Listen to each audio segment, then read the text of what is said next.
How you doing?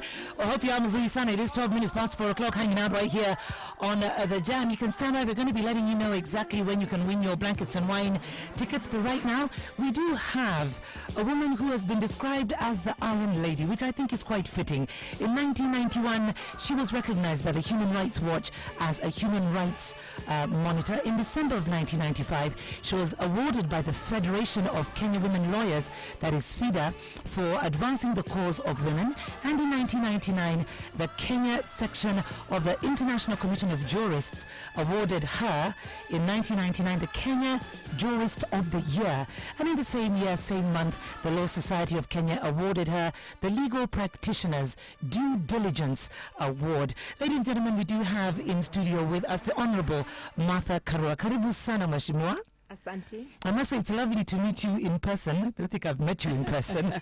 It's a pleasure to be in the studio with two ladies. With Grace and myself. Yes, so it's a ladies' evening. It is. Call it Ladies' Night.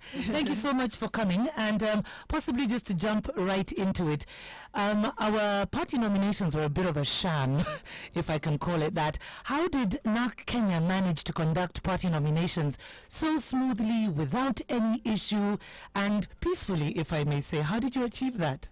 I think because from the outset, we set out to be fair to everyone. We also did not wait for last minute. Our nominations were conducted on the 10th of January. And this is a date we had agreed upon way back in November last year. And even when Parliament extended the date for party hopping, we did not change our nomination date. We went ahead with nominations. Wherever we had more than one candidate, we held nominations by secret ballot. We prepared in advance. We printed the ballot papers, and we had a cutoff date for people applying to be nominated by NARC Kenya. That was the 7th of December last year. We extended that to 14th of December. After 14th, we were not accepting more than one person for the seats that were vacant, so because we would not have enough time to arrange nominations. So basically this was about party disorganization.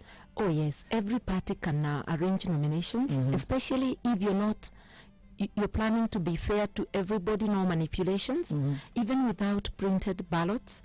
I've been in politics for 20 years, and I've always been involved in nominations because originally when I was in DP, I was the secretary to the Electoral Commission. We used to have very orderly nominations, but you just have to plan them in advance, involve all the branches, and make sure that they obey the internal rules. So if we could just point a finger, if we could, did the IEBC have anything to do with parties being disorganized and choosing this particular time to have their nominations? Everybody at the same time? Absolutely not. The IEBC was not party to the dates the party set. So each party must take responsibility for their disorganization. The only thing that can be said, the parties having demonstrated disorganization, failure to respect the internal rules and to respect democracy, the IEBC must avoid aiding and abetting in that disorganization. Any list taken after the date should not be accepted. So the IEBC should not also accept names once submitted to be swapped unless if a candidate has died or voluntarily withdraws. So there's going to be a bit of an issue, I think, for Mr. Simani. Is this where he comes in now as a tribunal? Yes, thank God for once we have a tribunal, because before, parties used to do everything under the sun to their candidates without any place to go to. Mr. Simani now with his tribunal can listen to the disputes between parties and their members. But if the IEBC does anything that affects a candidate adversely and that is not lawful, that one is straight to court. So but the registrar of political parties, if, for instance, as it is rumored is happening, if she agrees to sneak a name of a person who was known to be in political party X up to Monday, past the 18th deadline. If she now sneaks that name into the register of another party, And that we will know when we see that person as a candidate of a different party, then she'll have been guilty of helping to regain that name. And therefore I'm assuming we'll have enough time to know this, because how will the public know if a party has been snuck in? Could there be parties might come, they might agree, or people might agree? How will we know that it's not right? If a person was still waiting for a dispute resolution past Friday the 18th, maybe the dispute was heard on Saturday, some were heard on Sunday, some finished on Monday morning, then suddenly we see you with a certificate of a different political party, it means your name has been changed after the deadline. Because had you changed your name before midnight on the 18th, then your original party would have no business listening to your dispute. That's true. So this will be clear evidence, and the registrar will not be able to say it wasn't me. It will be collusion between the registrar and the party taken. Okay, you declared your wealth some time back. Was it 56 or 66 million? We weren't really sure. Million. I think the total amount should not be the focus, in the sense that the form just asks you to put an estimate. Now, but the correct amount was 66, because there was a page that was not the proper page. My draft page is what was shown first, but the proper page downloaded has 66. But what I'm saying is this: the Constitution demands total transparency, and that leaders should declare their wealth. How important do you think it is? Public. You remember even the law brought to Parliament demanded that. Yes, they did. But the integrity law was mutilated in Parliament to make the declarations opaque. Okay, I chose, as a person who is seeking to be the president of this country, I thought I should lead by example. True. Telling Kenyans that I will implement the Constitution as it is. I therefore do not need a law passed by Parliament to compel me to declare my wealth. I voluntarily declared to Kenyans, so that I lead by example.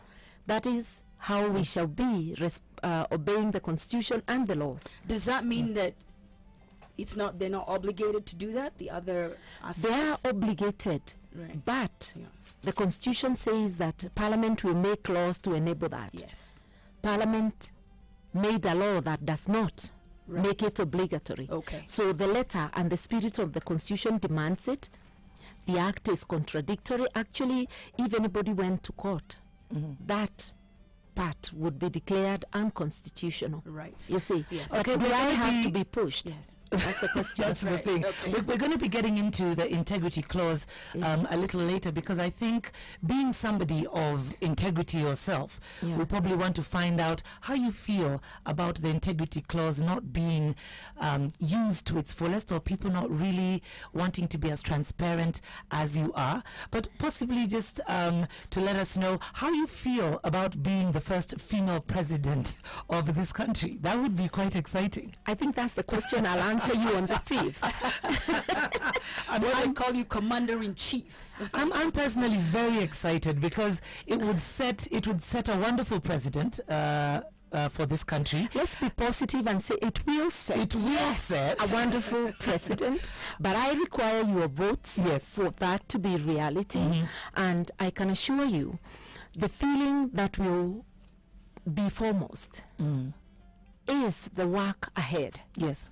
I can imagine my mind racing. Can I just throw in real quickly? Let me throw in real quickly.